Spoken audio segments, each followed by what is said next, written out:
यथार्थ मोक्ष।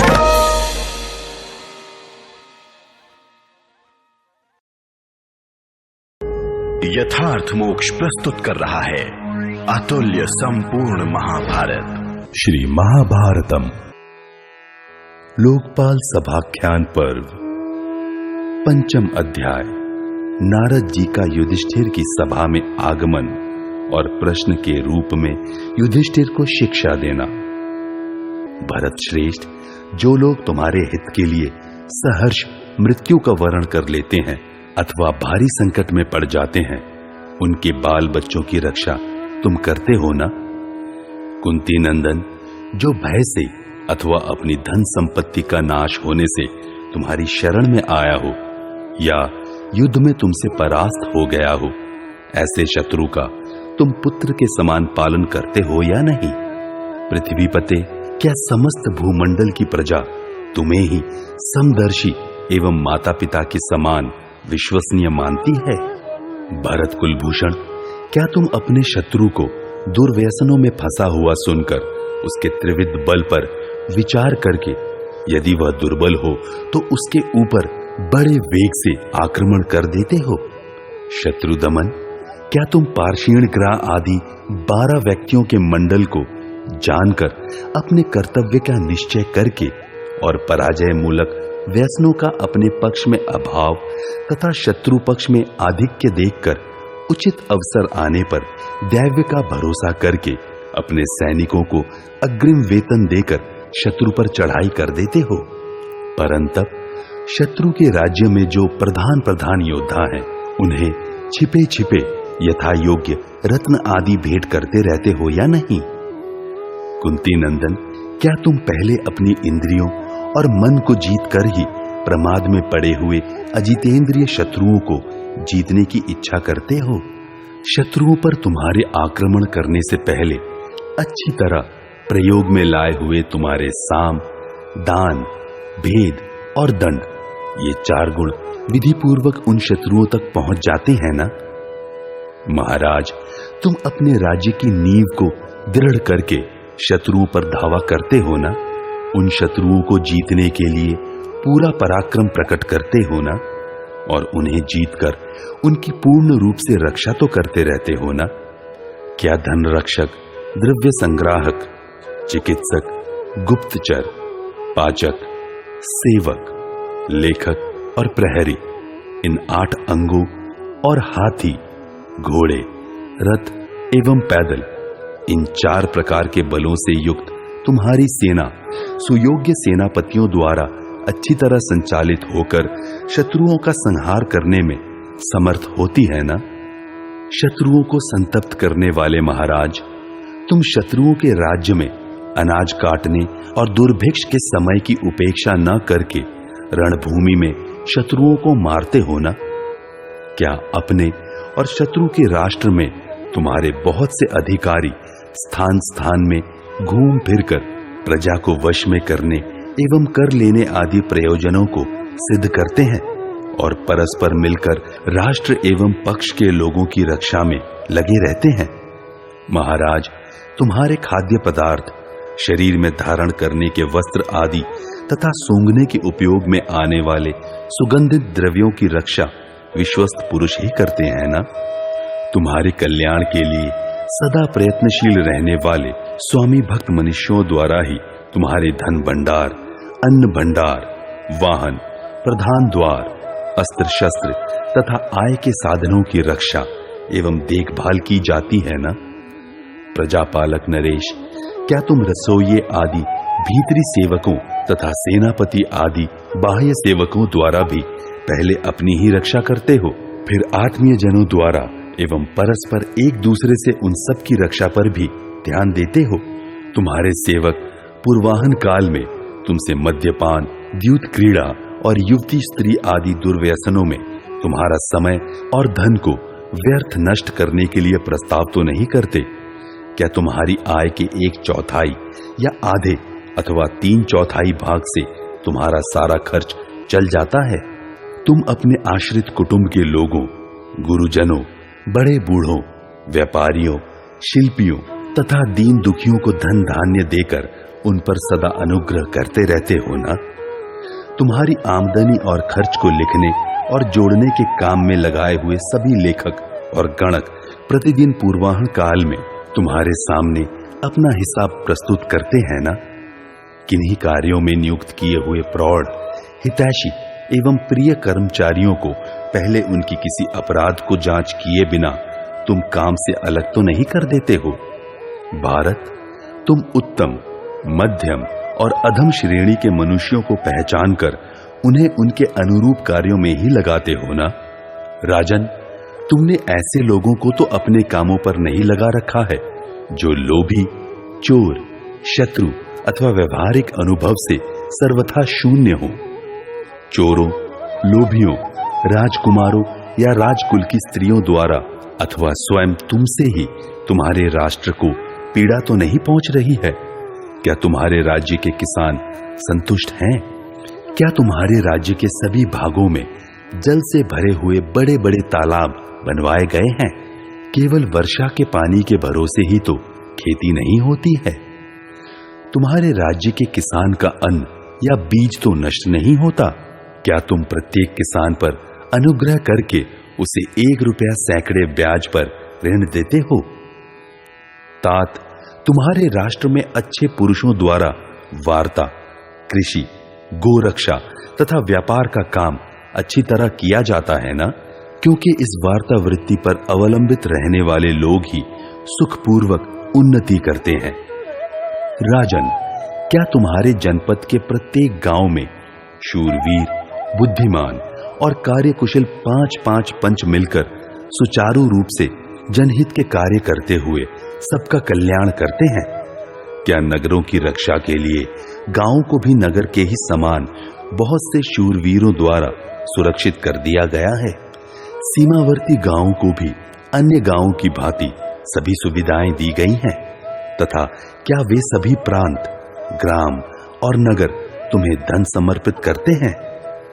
क्या तुम्हारे राज्य में कुछ रक्षक पुरुष सेना साथ लेकर चोर डाकुओं का दमन करते हुए सुगम एवं दुर्गम नगरों में विचरते रहते हैं? तुम स्त्रियों को सांत्वना देकर संतुष्ट रखते हो ना? क्या वे तुम्हारे यहाँ पूर्ण रूप से सुरक्षित हैं? तुम उन पर पूरा विश्वास तो नहीं करते और विश्वास करके उन्हें कोई गुप्त बात तो नहीं बता देते? राजन, तुम कोई अमंगल सूचक समाचार सुनकर और उसके विषय में बार बार विचार करके भी प्रिय भोग विलासों का आनंद लेते हुए अंतःपुर में ही सोते तो नहीं रह जाते? प्रजानाथ, क्या तुम रात्रि के जो प्रथम 2 याम हैं उन्हीं में सोकर अंतिम पहर में उठकर बैठ जाते और धर्म एवं अर्थ का चिंतन करते हो? पांडुनंदन, तुम प्रतिदिन समय पर उठकर स्नान आदि के पश्चात वस्त्राभूषणों से अलंकृत हो देश काल के ज्ञाता मंत्रियों के साथ बैठकर प्रार्थी या दर्शनार्थी मनुष्यों की इच्छा पूर्ण करते हो? शत्रुदमन, क्या लाल वस्त्र धारण करके अलंकारों से अलंकृत हुए योद्धा अपने हाथों में तलवार लेकर तुम्हारी रक्षा के लिए सब ओर से सेवा में उपस्थित रहते हैं? महाराज, क्या तुम दंडनीय अपराधियों के प्रति यमराज और पूजनीय पुरुषों के प्रति धर्मराज का सा बर्ताव करते हो? प्रिय एवं अप्रिय व्यक्तियों की भली भांति परीक्षा करके ही व्यवहार करते हो ना? कुंती कुमार, क्या तुम औषधि सेवन या पथ्य भोजन आदि नियमों के पालन द्वारा अपने शारीरिक कष्ट को तथा वृद्ध पुरुषों की सेवा रूप सत्संग द्वारा मानसिक संताप को सदा दूर करते रहते हो? तुम्हारे वैद्य अष्टांग चिकित्सा में कुशल, हितैषी, प्रेमी एवं तुम्हारे शरीर को स्वस्थ रखने के प्रयत्न में सदा संलग्न रहने वाले हैं ना? नरेश्वर, कहीं ऐसा तो नहीं होता कि तुम अपने यहां आए हुए अर्थी और प्रत्यर्थी की ओर लोभ, मोह अथवा अभिमानवश किसी प्रकार आंख उठाकर देखते तक नहीं? कहीं अपने आश्रित जनों की जीविका वृत्ति को तुम लोभ, मोह, आत्मविश्वास अथवा आसक्ति से बंद तो नहीं कर देते? तुम्हारे नगर तथा राष्ट्र के निवासी मनुष्य संगठित होकर तुम्हारे साथ विरोध तो नहीं करते? शत्रुओं ने उन्हें किसी तरह का प्रलोभन देकर खरीद तो नहीं लिया है? कोई दुर्बल शत्रु जो तुम्हारे द्वारा पहले बलपूर्वक पीड़ित किया गया, अब मंत्रणा शक्ति से अथवा मंत्रणा और सेना दोनों ही शक्तियों से किसी तरह बलवान होकर सिर तो नहीं उठा रहा है? क्या सभी मुख्य मुख्य भूपाल तुमसे प्रेम रखते हैं? क्या वे तुम्हारे द्वारा सम्मान पाकर तुम्हारे लिए अपने प्राणों की बलि तक दे सकते हैं? क्या तुम्हारे मन में सभी विद्याओं के प्रति गुण के अनुसार आदर का भाव है? क्या तुम ब्राह्मणों तथा साधु संतों की सेवा पूजा करते हो, जो तुम्हारे लिए शुभ एवं कल्याणकारी है? इन ब्राह्मणों को तुम सदा दक्षिणा तो देते रहते हो ना, क्योंकि वो स्वर्ग और मोक्ष की प्राप्ति कराने वाली है। तीनों वेद ही जिसके मूल हैं और पूर्व पुरुषों ने जिसका आचरण किया है, उस धर्म का अनुष्ठान करने के लिए तुम अपने पूर्वजों की ही भांति प्रयत्नशील तो रहते हो ना? धर्मानुकूल कर्म में ही तुम्हारी प्रवृत्ति तो रहती है। क्या तुम्हारे महल में तुम्हारी आंखों के सामने गुणवान ब्राह्मण स्वादिष्ट और गुणकारक अन्न भोजन करते हैं और भोजन के पश्चात उन्हें दक्षिणा दी जाती है? अपने मन को वश में करके एकाग्रचित हो वाजपेय और पुंडरिक आदि सभी यज्ञ यागों का तुम पूर्ण रूप से अनुष्ठान करने का प्रयत्न तो करते हो ना? जाति, भाई, गुरुजन, वृद्ध पुरुष, देवता, तपस्वी, चैत्य वृक्ष आदि तथा कल्याणकारी ब्राह्मणों को नमस्कार तो करते हो ना? निष्पाप नरेश, तुम किसी के मन में शोक या क्रोध तो नहीं पैदा करते? तुम्हारे पास कोई मनुष्य हाथ में मंगल सामग्री लेकर सदा उपस्थित रहता है ना? पाप रहित युधिष्ठिर, अब तक जैसा बतलाया गया है उसके अनुसार ही तुम्हारी बुद्धि और वृत्ति है ना?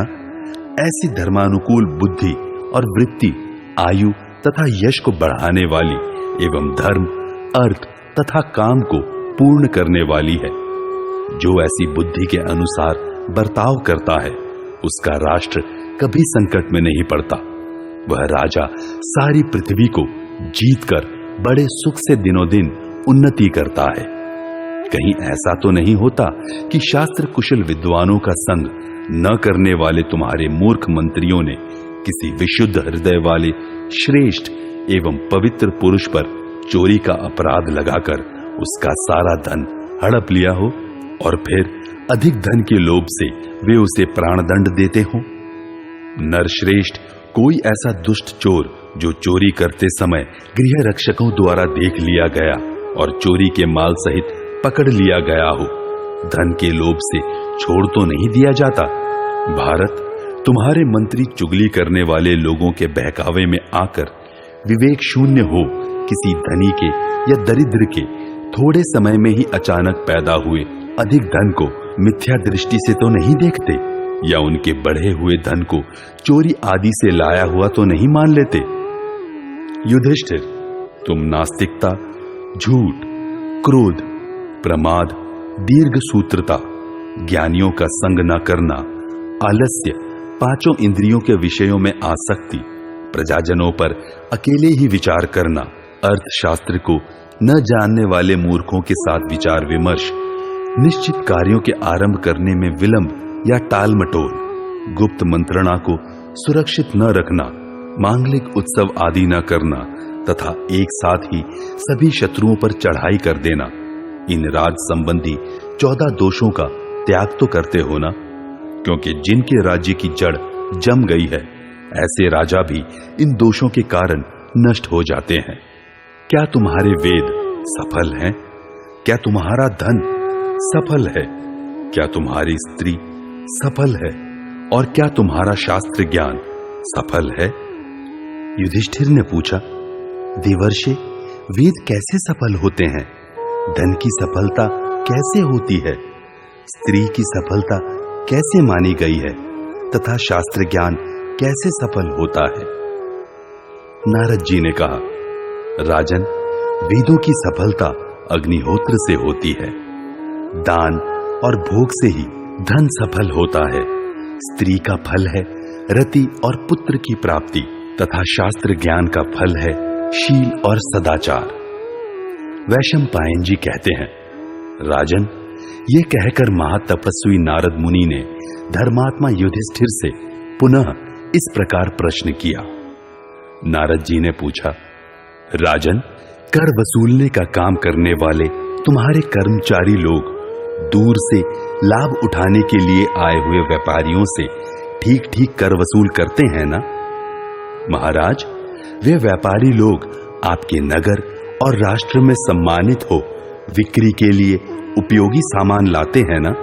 उन्हें तुम्हारे कर्मचारी छल से ठगते तो नहीं? तात, तुम सदा धर्म और अर्थ के ज्ञाता एवं अर्थशास्त्र के पूरे पंडित बड़े बूढ़े लोगों की धर्म और अर्थ से युक्त बातें सुनते रहते हो ना? क्या तुम्हारे यहाँ खेती से उत्पन्न होने वाले अन्न तथा फल फूल एवं गौओं से प्राप्त होने वाले दूध, घी आदि में से मधु और घृत आदि धर्म के लिए ब्राह्मणों को दिए जाते हैं? नरेश्वर, क्या तुम सदा नियम से सभी शिल्पियों को व्यवस्था पूर्वक एक साथ इतनी वस्तु निर्माण की सामग्री दे देते हो जो कम से कम चौमासे भर चल सके? महाराज, क्या तुम्हें किसी के किए हुए उपकार का पता चलता है? क्या तुम उस उपकारी की प्रशंसा करते हो और साधु पुरुषों से भरी हुई सभा के बीच उस उपकारी के प्रति कृतज्ञता प्रकट करते हुए उसका आदर सत्कार करते हो? भरत श्रेष्ठ, क्या तुम संक्षेप से सिद्धांत का प्रतिपादन करने वाली सभी सूत्र ग्रंथ, हस्ती सूत्र, अश्व सूत्र एवं रथ सूत्र आदि का संग्रह करते रहते हो? भरत कुलभूषण, क्या तुम्हारे घर पर धनुर्वेद सूत्र, यंत्र सूत्र और नागरिक सूत्र का अच्छी तरह अभ्यास किया जाता है? निष्पाप नरेश, तुम्हें सब प्रकार के अस्त्र, वेदोक्त दंड विधान तथा शत्रुओं का नाश करने वाले सब प्रकार के विष प्रयोग ज्ञात है ना?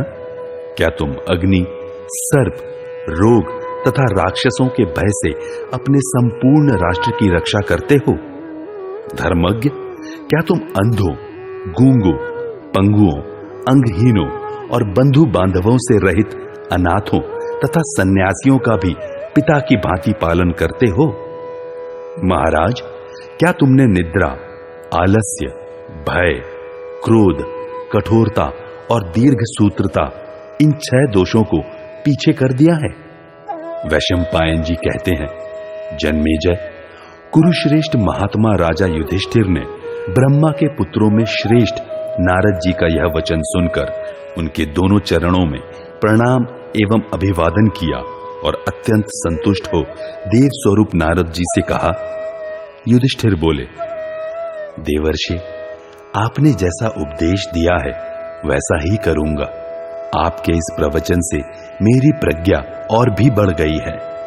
ऐसा कहकर राजा युधिष्ठिर ने वैसा ही आचरण किया और इसी से समुद्र पर्यंत पृथ्वी का राज्य पा लिया। नारद जी ने कहा, जो राजा इस प्रकार चारों वर्णों की रक्षा में संलग्न रहता है वह इस लोक में अत्यंत सुखपूर्वक विहार करके अंत में देवराज इंद्र के लोक में जाता है।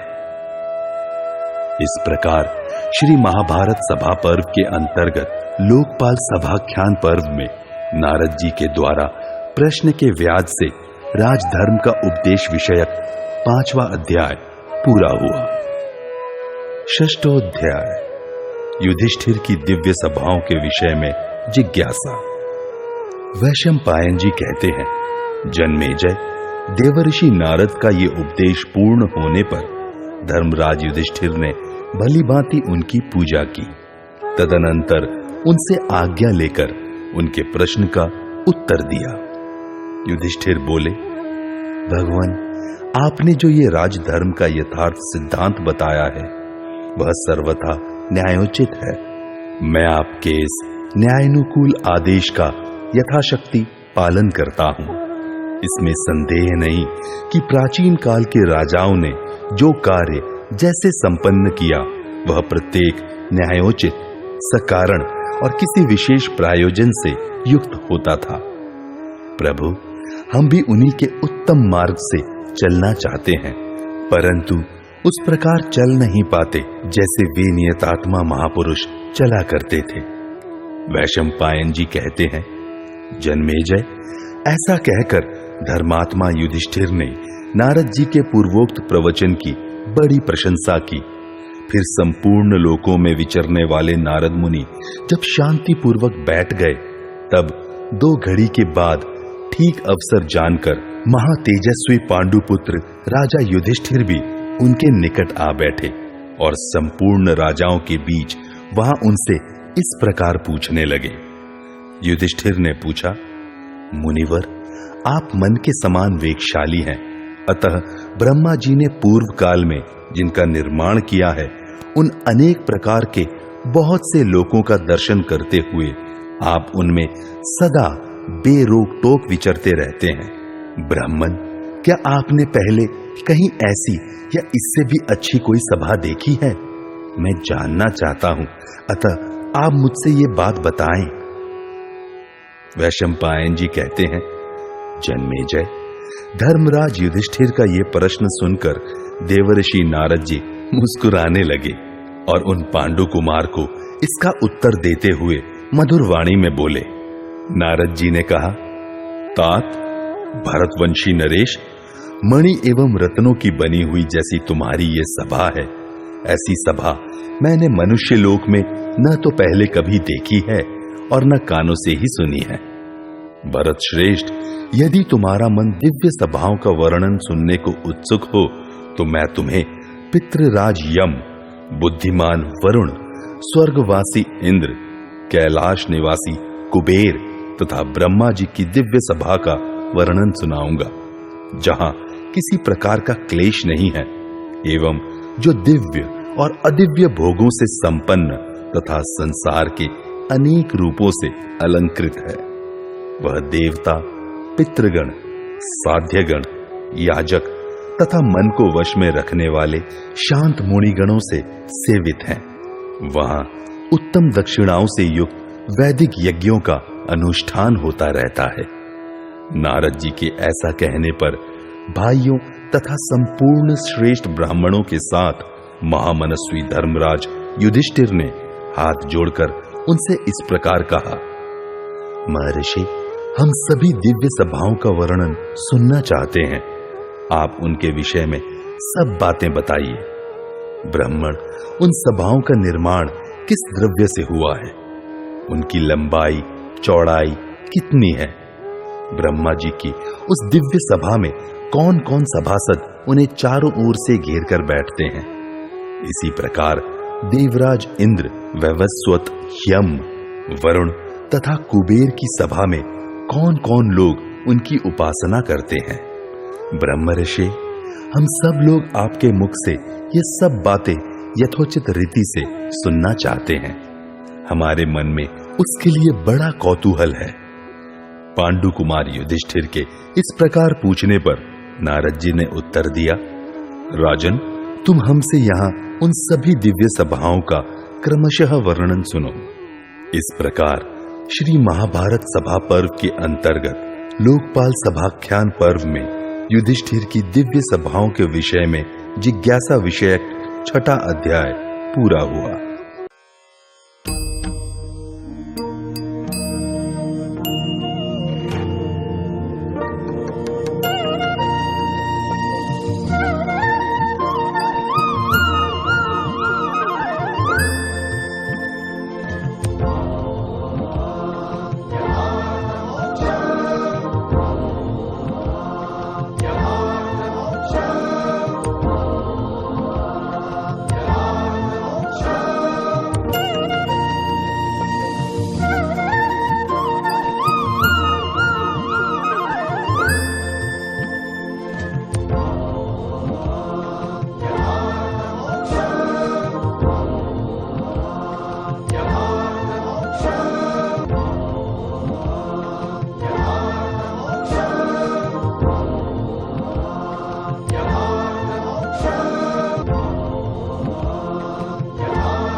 यथार्थ मोक्ष